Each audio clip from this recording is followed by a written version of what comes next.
प्रिय श्रद्धालुओं, जय श्री कृष्णा, जय श्री राम, जय श्री राधे राधे, जय श्री महाकाल। इस प्रवचन में आपको श्रवण कराएंगे स्वामी कार्तिकेय जी के जन्म की कथा। नारद जी ने ब्रह्मा जी से कहा, अब आप मुझे शिव पार्वती के पुत्र कार्तिकेय के जन्म के विषय में बतलाएं। ब्रह्मा जी ने शिव पार्वती का स्मरण करके बताया, जब भगवान सदाशिव पार्वती के साथ शादी करके आए तो उन्होंने देवताओं के कार्य को पूर्ण करने की बात सोची। सब गणों को कैलाश पर नियुक्त करके शिवजी पार्वती के साथ निर्जन वन में विहार करने लगे। वे वहां पर रतिवर्धक शैया बनाकर देवताओं के सहस्त्रों वर्ष तक रमण करते रहे। काफी समय व्यतीत हो जाने पर देवता ब्रह्मा जी को साथ लेकर श्री हरि के पास जाकर बोले, हे स्वामी, हजारों वर्ष व्यतीत हो जाने पर भी शिव जी ने के कोई पुत्र अभी तक नहीं हुआ है। विष्णु जी बोले, आप लोग चिंता न करें, देवी जीवन की लीला कर रहे हैं, शिव जी के विहार में खलल मत डालो।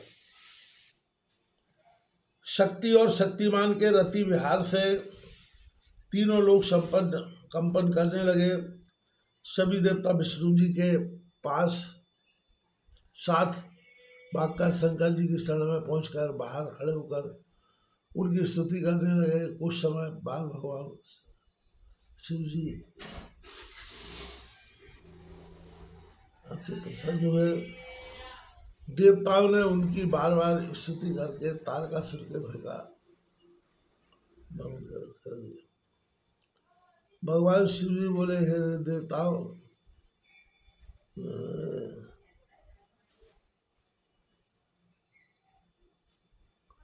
भगवान शिव जी बोले, हे देवताओं, मेरे स्खलित वीर को धारण करने की शक्ति किसमें है?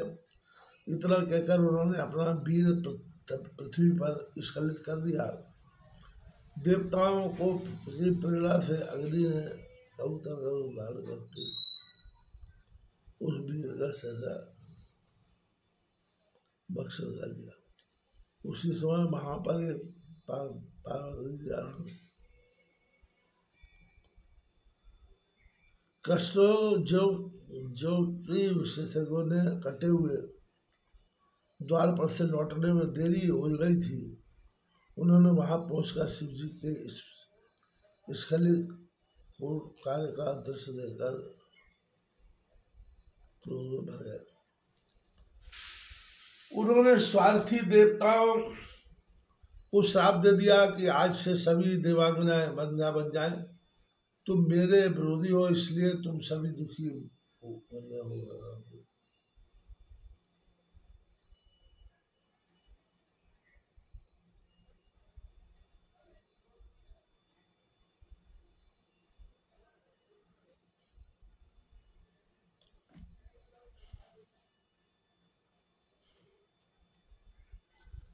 तू शिव का तत्व न जान पाएगा और हमेशा देवताओं के कार्यों में लगा रहेगा। इस प्रकार श्राप देकर पार्वती जी अंतर्ध्यान हो गई। शिव जी भी अंदर चले गए। इसके पश्चात पार्वती जी ने गणेश को जन्म दिया। इधर सभी देवों के पेट में गर्भ रह गया। वे गर्भ की पीड़ा से दुखी होकर शिव जी के पास गए। शिव जी की स्तुति कर अपने दुख से परिचित कराया। शिव जी ने देवताओं को उपाय सुझाया कि इसे बमन करके निकाल दो। सभी देवताओं ने ऐसा ही किया। इसके बाद शिव जी ने अग्नि को घातक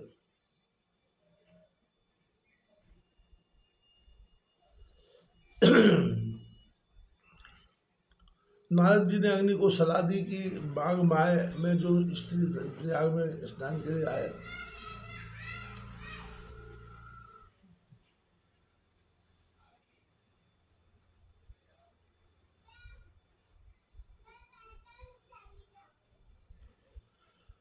नारद जी ने अग्नि की ओर सलाह दी कि माघ माह में जो स्त्री प्रयाग में स्नान के लिए आए उसकी योनि में से स्थापित कर देना।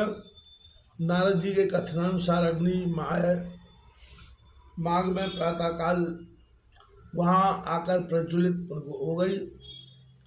उस समय सप्तऋषियों ने की पत्नियां वहाँ स्नान करने आई। वे शीत से आर्त होकर अग्नि की चमक और समाधि के जाकर तप करने लगी। उसी समय अग्नि में राम ऊपर से होकर बीज को स्थापित कर दिया।